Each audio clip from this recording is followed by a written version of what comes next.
નમસ્તે વિદ્યાર્થી મિત્રો, નવા વર્ષના બધાને જય શ્રી કૃષ્ણ. આપણે આપણો વારો હતો શુક્રવારે, એ પ્રમાણે આપણે વિડીયો લેક્ચર મોકલી દીધા. એ દિવાળી વેકેશન પહેલાંના લેક્ચરો હતા આપણે ઉતારેલા. હવે આપણે નવું વર્ષ ચાલુ થયું.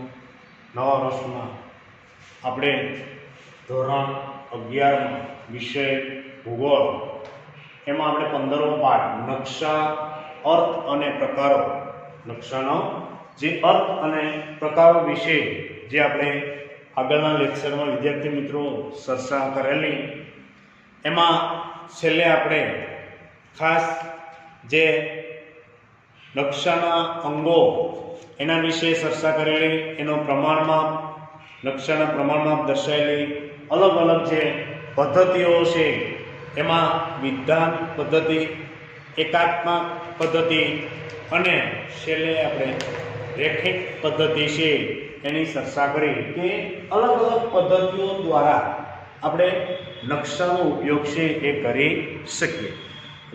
ઘણી બધી પદ્ધતિ, અને ખાસ આજના સમયમાં આપણે જોઈએ કે ભાઈ આધુનિક યુગમાં તો કે ઘણું બધું પરિવર્તન છે એ આવી ગયું છે.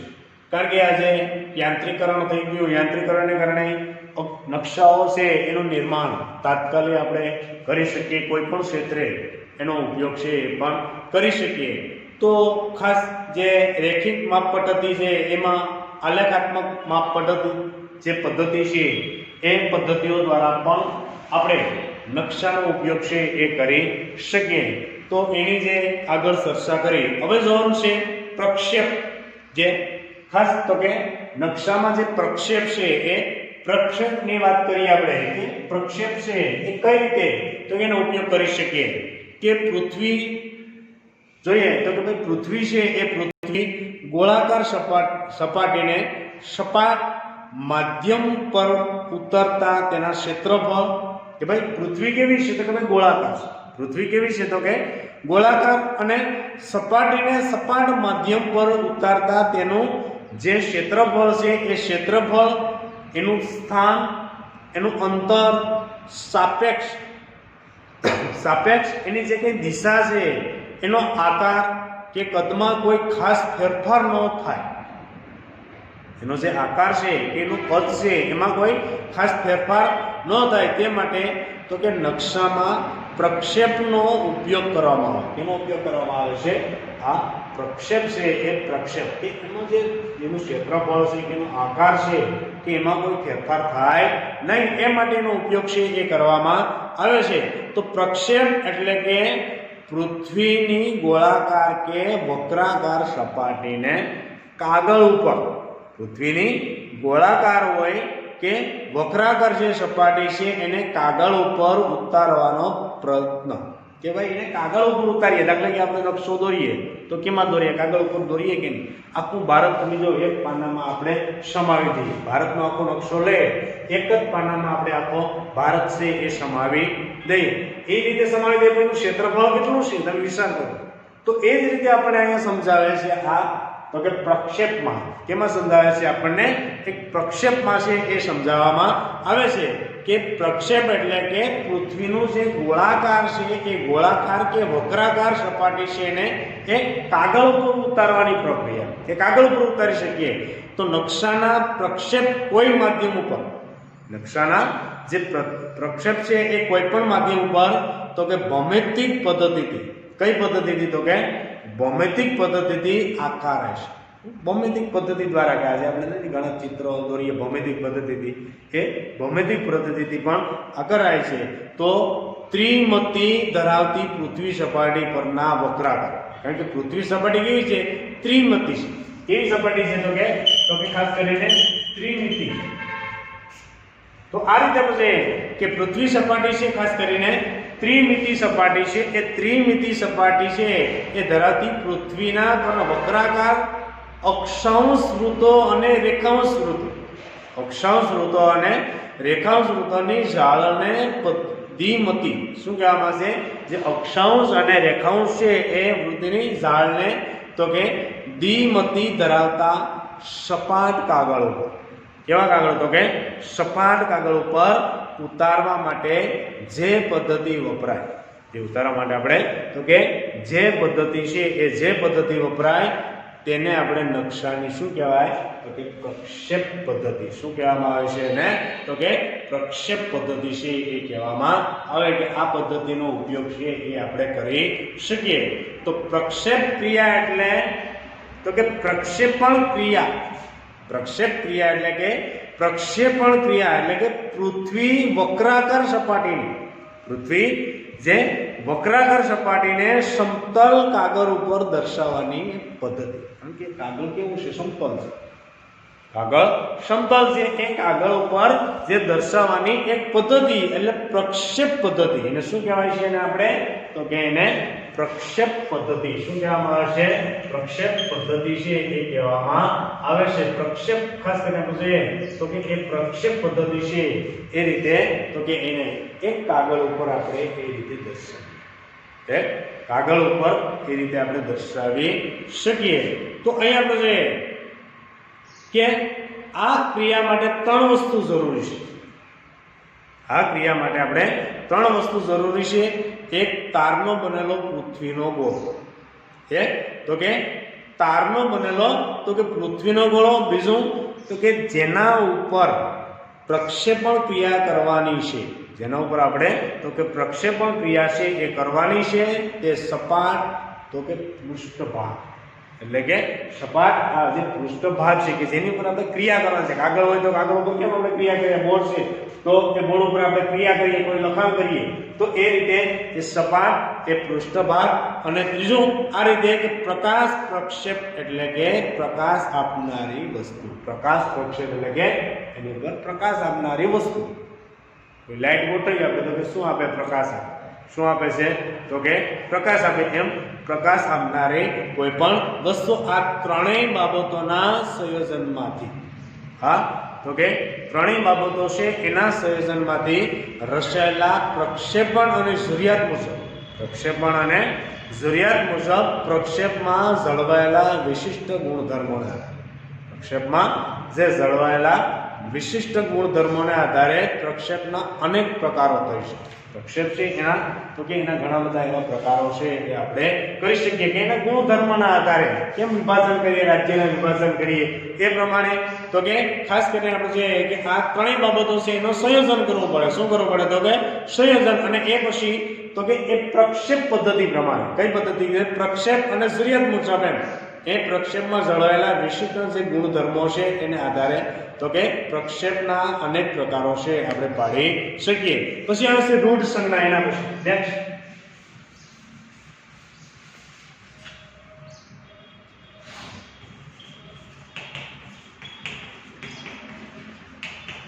રૂઢ સંજ્ઞાઓ. શું કહેવાય આને?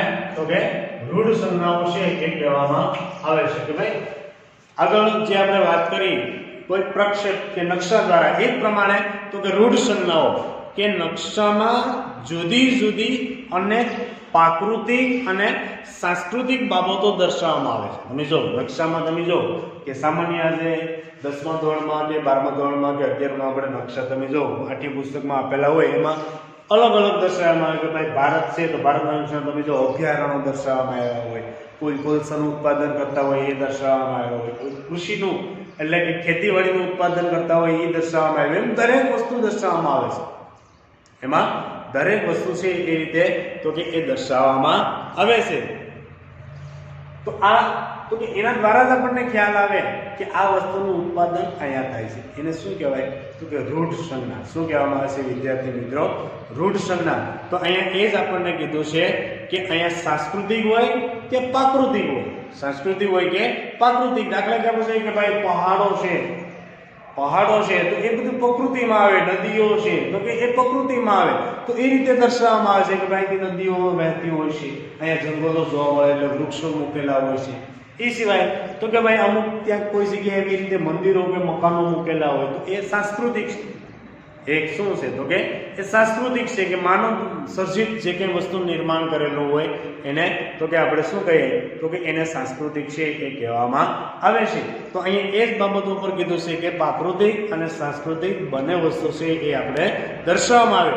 આ બંને બાબતોને સરળતાથી દર્શાવવા માટે આ બંને બાબતોને તો કે સરળતાથી દર્શાવવા માટે કેટલીક એવી તો કે રૂઢ સંજ્ઞાઓ છે એ રૂઢ સંજ્ઞાઓ કે સાંકેતિક ચિહ્નોની મદદ લેવામાં. કોઈ સાંકેતિક ચિહ્નો સામાન્ય આપણે કોઈ સાંકેતિક ચિહ્નો છે એ મૂકી દે એમ કે સામાન્ય આપણે છે કોઈ જગ્યાએ તો બીજો કે આ રીતે આપણે કે આ શું કહેવામાં આવે તો કે ભાઈ એ દિશા બતાવે. શું બતાવે છે તો કે ભાઈ દિશા બતાવે કે આ દિશામાં એ આ સાંકેતિક ચિહ્નો હા સાંકેતિક કોઈ સામાન્ય છે કે મનુષ્ય પુતળું છે આ રીતે મૂકી દેવામાં આવે. આ સાંકેતિક ચિહ્નો છે. હા સાંકેતિક ચિહ્નો છે કે ભાઈ આ કોઈ મનુષ્યનું એવું ચિત્ર છે કે મૂકી દેવામાં આવે. પછી એ પ્રમાણે આપણે કે આ સામાન્ય છે કે આ રીતે તો કે આ એક સાંકેતિક ચિહ્નો છે કે ભાઈ આ કોઈ મંદિર હોવું છે. આ શું છે મંદિર.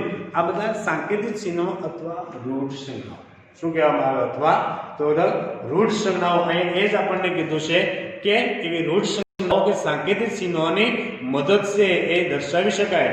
તો ખાસ કહેવાનું છે કે ખાસ કહેવાનું છે કે ભૂ સપાટી પરની બધી જ વિગતો પૃથ્વીની જે સપાટી છે એ પૃથ્વીની સપાટીની જે બધી જ વિગતો એમના કદ આકાર એનો કદ આકાર પ્રમાણે તો કે યથાવત સ્વરૂપે નકશામાં દર્શાવી શકાય નથી. કે ભાઈ એનો કદ છે કે આકાર છે યથાવત આપણે જોઈએ કે નકશામાં કંઈ દર્શાવી શકાતી નથી.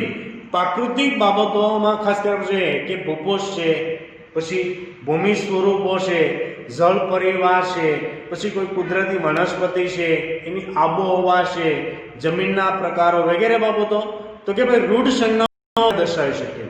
આ બધી તો કે ભાઈ રૂઢ સંજ્ઞાઓ કે ભાઈ આબોહવા વિશેની રૂઢ સંજ્ઞાઓ હોય, વાતાવરણ વિશેની ખાસ કરીને કે એમાં જે કંઈ માહિતી છે એ આપી શકીએ આપણે. પછી પ્રાકૃતિક જે કંઈ હોય કુદરતી વનસ્પતિ હોય તો એની રૂઢ સંજ્ઞાઓ દ્વારા કે ભાઈ આ વિસ્તારમાં જંગલો આવેલા છે એની રૂઢ સંજ્ઞાઓ છે તે રીતે દર્શાવી શકીએ. તો આ રીતે આપણે જોઈએ કે ખાસ કરીને જે રૂઢ સંજ્ઞાઓનો ઉપયોગ છે એ કરીને આપણે માહિતી મેળવી શકીએ આપી શકીએ. તો અહીંયા આપણે જોઈએ કે જ્યારે સાંસ્કૃતિક કોઈ બાબતો હોય આ બધી જે આગળ બાબતો છે એ બધી પ્રાકૃતિક બાબતોની વાત કરીએ આપણે કે ખાસ કરીને જંગલો છે કે ખાસ કરીને નદીઓ છે આ બધું પ્રાકૃતિક વાત કરીએ. હવે સાંસ્કૃતિક વાત કરીએ કે સાંસ્કૃતિક જે કંઈ બાબતો છે કે ભાઈ માનવ વસાહતો જે આગળ વાત કરીએ એમ કે ભાઈ આ મંદિર છે મંદિર ક્યાં હોય ગામડામાં જ હોય કે સિટીમાં હોય પણ પરંતુ કહેવાનો મતલબ કે માનવ વસાહતો હોય ત્યાં જ એવા મંદિરોનું નિર્માણ હોય છે. માનવ વસાહતો હોય ત્યાં જ એવા મંદિરોનું નિર્માણ હોય છે. પછી આ સામાન્ય આપણે આયરા ક્યાં હોય છે ભાઈ જે કંઈ રોડ છે રેલવે છે એના જે ક્રોસિંગ આવતા હોય ત્યાં આવી સંજ્ઞાઓનો ઉપયોગ કરવામાં આવે.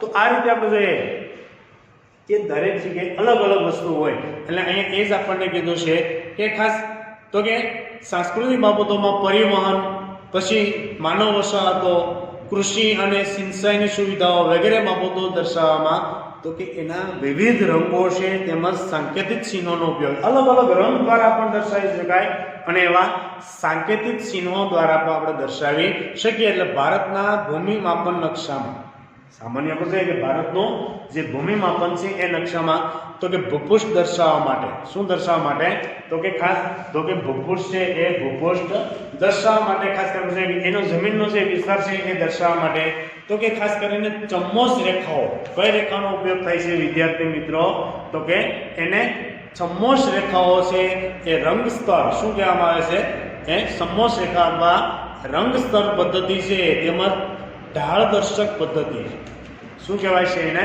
તો કે એને ઢાળ દર્શક કે એવી રેખા પદ્ધતિ વિશેષ વાપરવામાં આવે છે કે સમોસ રેખાઓ છે. પછી કોઈ રંગ પદ્ધતિ આપણે રંગ કરીએ કલર અલગ અલગ કલર દ્વારા પણ આપણે દર્શાવી શકીએ. અને ખાસ તો કે ઢાળ દર્શક છે એના દ્વારા પણ આપણે તો કે એ વસ્તુ છે એને દર્શાવી શકાય. તો રંગીન નકશામાં આપણે કે આજે તમે જો કે કલર પ્રિન્ટ નકશા આવી ગયા. પહેલા એકદમ સાદા નકશા હતા, બ્લેક એન્ડ વ્હાઇટ નકશા હતા, જેમ બ્લેક એન્ડ વ્હાઇટ ટીવીઓ હતી ને પેલા આજે આપણે જે કલર ટીવી આવી ગઈ છે એમ પહેલાં તો કે બ્લેક એન્ડ વ્હાઇટ જે ટીવી હતો એમ ધીરે ધીરે આપણે જોઈએ કે ભાઈ એ રંગીન નકશા છે એ પદ્ધતિના તત્વો અને સાંસ્કૃતિક મહત્વ છે એ દર્શાવવા જુદા જુદા રંગોનો ઉપયોગ થાય. સાંસ્કૃતિક જે તત્વો છે એ દર્શાવવા માટે તો અલગ અલગ રંગ છે એનો ઉપયોગ છે એ કરવામાં આવે. તો કેટલીક વિશિષ્ટ વસાહતો તમે જો કે અમુક એવી વિશિષ્ટ જે વસાહતો છે એના માટે નિશ્ચિત આકૃતિઓ કે પ્રથમાક્ષરી હોય આકૃતિ અથવા તો પ્રથમાક્ષરી શબ્દો છે રૂઢ સંજ્ઞા તરીકે વપરાય. કેવી સંજ્ઞા? તો કે એને રૂઢ સંજ્ઞા તરીકે પણ વાપરવામાં આવે છે. જેમ કે આરામ ગૃહ માટે તો કે RS વાપરીએ. શું વાપરીએ આપણે? તો કે RS. હા, તો કે આરામ ગૃહ માટે કેના માટે વાપરીએ? તો કે આરામ ગૃહ માટે થઈ અને આપણે એ રીતે RS ખાસ કરીને. પછી તાર અને ટપાલ માટે તો કે PTO. શું કહેવામાં આવે? તો કે PTO.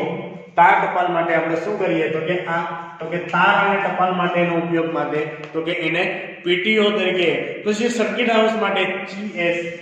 સર્કિટ હાઉસ માટે શું કહેવાય? તો કે CS. એટલે કે આજે જે આપણે જોઈએ કે ભાઈ દરેક જિલ્લામાં સર્કિટ હાઉસ હોય જે ઉતારા કે ધારાસભ્ય હોય કે સાંસદ સભ્ય હોય કે એવા કોઈ મહેમાનો બહારના રાજ્યમાંથી આવતા હોય એના જે અમુક ઉતારાઓ છે કે અમુક એવા કલેક્ટરો કે ખાસ કરીને આપણે જોઈએ કે એવા જે ખાસ કરીને વ્યક્તિઓ છે એના તો કે અહીંયા સર્કિટ હાઉસમાં ખાસ કરીને ઉતારા હોય એટલે CS છે એ કહેવામાં. પછી પોલીસ મથક માટે PS નો ઉપયોગ થાય.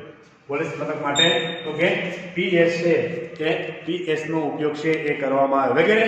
પછી મસ્જિદ હોય કે મંદિર હોય દેવળ વગેરે કેટલીક એવી વિશિષ્ટ ઇમારતો છે તેના જેવી અનેક નાના કદની આકૃતિનો ઉપયોગ નકશા થાય. જેમ આગળ આપણે વાત કરી મંદિર છે તો એ પ્રમાણેનો ઉપયોગ કરવામાં આવે છે. આમ સાંસ્કૃતિક તત્વોને શાબ્દિક અર્થને ટૂંકાવવામાં આવા રૂઢ સંજ્ઞાનો ઉપયોગ થાય. ભાઈ કોઈ સાંસ્કૃતિક એવા તત્વો છે એને તો કે શાબ્દિક અર્થમાં ટૂંકાવવા માટે આપણે આવી રૂઢ સંજ્ઞાઓ છે એનો ઉપયોગ છે એ ખાસ તો કે એ રીતે કરવામાં આવે છે. તેથી રૂઢ સંજ્ઞાઓને ખાસ કરીને નકશાની લઘુલિપિ કહેવાય. શું કહેવાય છે એને? નકશાની લઘુલિપિ. ખાસ સમજવાય નકશાની લઘુલિપિ છે એ લઘુલિપિ છે એ ખાસ કરીને કહેવામાં આવે આ રૂઢ સંજ્ઞાને. કેને કહેવામાં આવે? આ રૂઢ સંજ્ઞાને નકશાની લઘુલિપિ છે કહેવામાં આવે. એટલે ખાસ વિદ્યાર્થી મિત્રો આવો પ્રશ્ન પૂછાય તો ખાસ સમજો. તો ભારતમાં દહેરાદૂન ઉત્તરાખંડ રાજ્ય છે એ દહેરાદૂનમાં ખાતે આવેલી સંસ્થા ધી સર્વે ઓફ ઇન્ડિયા ભારતની જે ભૂમિનું માપન છે એ ભૂમિના માપન નકશા તૈયાર કરવાની અને પ્રકાશન કરવાની કામગીરી બજાવે. કોણ બજાવે છે? જે દહેરાદૂનમાં આવેલી છે. ક્યાં આવેલી છે? તો કે ભૂમિનું જે માપન છે એનું પ્રકાશન કરે છે. જેમાં તો કે આંતરરાષ્ટ્રીય સ્તરે પણ સ્વીકૃતિ એવી ખાસ કરીને રૂઢ સંજ્ઞાઓ કે સાંકેતિક ચિહ્નો છે એ પણ વપરાય છે. આંતરરાષ્ટ્રીય ક્ષેત્રે પણ એવી રૂઢ સંજ્ઞાને સાંકેતિક ચિહ્નો છે એ વાપરવામાં આવે. તો ભૂમિ માપનના નકશા ખાસ કરીને જોઈએ કે કોઈ ખાસ કરીને સર્વે છે કે મેપ છે સ્થળ વર્ણનના નકશા છે એમાં વિગતો દર્શાવવા માટે તો કે વપરાતા જે ચિહ્નો ઉપયોગ થાય કે ભાઈ આપણે કોઈ સ્થળ વર્ણનના નકશા છે એના માટે અમુક એવા ચિહ્નોનો ઉપયોગ છે એ કરવામાં આવે છે. તો આ સાંકેતિક ચિહ્નો એટલે કે રૂઢ સંજ્ઞાઓ કહેવામાં આવે. નકશા વાંચન માટે તેમજ તેના કોઈ અર્થઘટન છે એ અર્થઘટનમાં રૂઢ સંજ્ઞાનો ઝીણવટભર્યો અભ્યાસ થાય છે કે ભાઈ આ શું દર્શાવે રૂઢ સંજ્ઞા દ્વારા? તો કે આપણને કોઈ માહિતી છે એ આપણને દર્શાવે. આગળ જે આપણે વાત કરી એના તત્વો રંગો ખાસ વિદ્યાર્થી મિત્રો પાઠ્યપુસ્તકમાં આપેલું છે એમાં જોજો. ભૂમિ સ્વરૂપો માટે કથ્થાઈ બદામી રંગ વપરાય. જળ સ્વરૂપો માટે વાદળી રંગ વપરાય. વનસ્પતિના પ્રદેશો માટે લીલો રંગ વપરાય. રેલ માર્ગો માટે કાળો રંગ વપરાય. જમીન માર્ગો માટે લાલ રંગ વપરાય. માનવ વસાહતો માટે લાલ રંગ વપરાય. ખેતી માટે પીળો રંગ વપરાય. અલગ અલગ આવી તો કે રૂઢ સંજ્ઞાઓ અથવા સાંકેતિક ચિહ્નો છે એ મૂકવામાં આવે. એના દ્વારા જ આપણને ખ્યાલ આવે. નેક્સ્ટ આપણે હવે જોઈએ નકશાનું મહત્વ કે ભાઈ નકશાનું મહત્વ શું છે.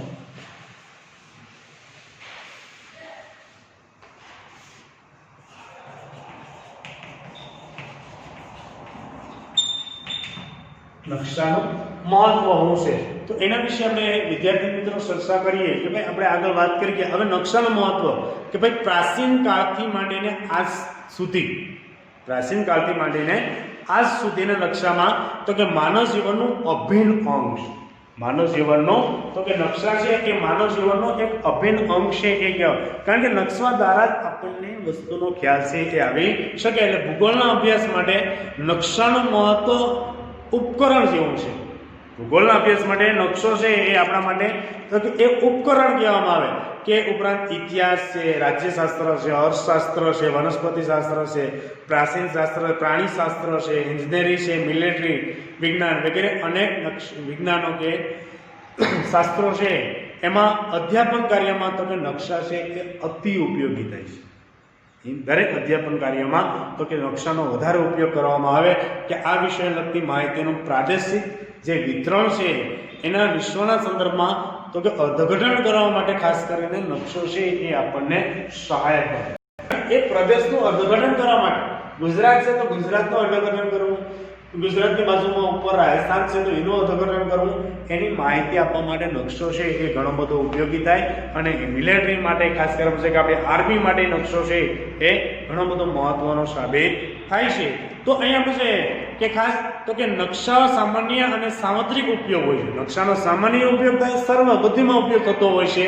સ્થળ કે પ્રદેશનું ભૌગોલિક સ્થાન જાણવા માટે પણ ઉપયોગ થાય, કોઈ સ્થળ હોય કે પ્રદેશ હોય એના માટે, પછી કોઈ પ્રવાસ પર્યટન માટે આપણે એનો ઉપયોગ કરતા હોય છે, પછી વ્યાપારી કે ચીજ વસ્તુની લેવડ દેવડ માટે ઉપયોગ કરતા હોય છે, સ્થળના અંતર જાળવવા માટે નકશાની જરૂરિયાત અવશ્ય પડે કે ભાઈ સ્થળનું અંતર કેટલું છે, નકશા દ્વારા પણ આપણને ખ્યાલ આવી શકે।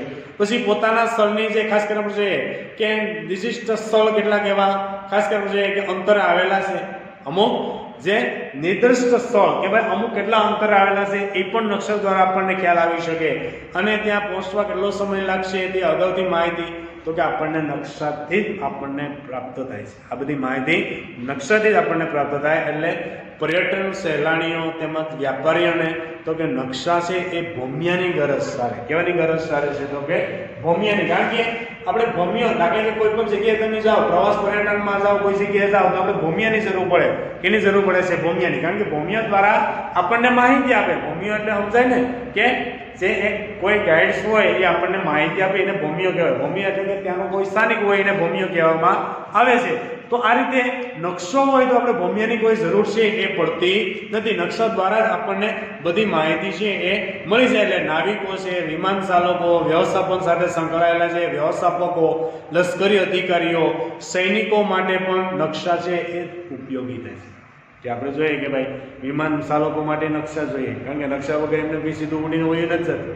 પછી ખાસ કરીને આપણે જોઈએ તો કે વ્યવસ્થાપક કે નાવિકો છે તો નાવિકો માટે પણ એના નકશા જોઈએ। એટલે કે બીજા રાષ્ટ્રમાં ઘૂસી ગયા હોય તો ક્યારેક પરિસ્થિતિ સર્જાય। આપણે ઘણી વખત નથી પાકિસ્તાનવાળા પકડી જતા, કોઈ એક પાકિસ્તાનવાળા ભારતમાં ઘૂસી જતા, આવી પરિસ્થિતિ સર્જાતી હોય છે। તો આના દ્વારા પણ આપણને માહિતી છે એ મળે। એટલે નકશાનું આ રીતે ઘણું બધું મહત્વ કહેવામાં આવે। તો હવે તો ટીવી અને સમાચાર પત્રો તથા સામયિકોમાં પણ રોજે રોજની ઘટનાઓ છે, હવામાનની જે વિગતો અને આગાહી, રાજકીય કે સામાજિક જે કંઈ સમસ્યાઓ છે એ નકશાઓ દ્વારા સચોટ માહિતી આપણને મળે। આજે ઘણી એવી બધી ઘટનાઓ બનતી હોય વર્તમાન સમયમાં, કારણ કે ટીવીના માધ્યમ દ્વારા, સમાચારના માધ્યમ દ્વારા આવી ઘણી ઘટનાઓ આપણને મળતી હોય છે કે એનાથી પણ દરેક વ્યક્તિ વાકેફ થાય છે।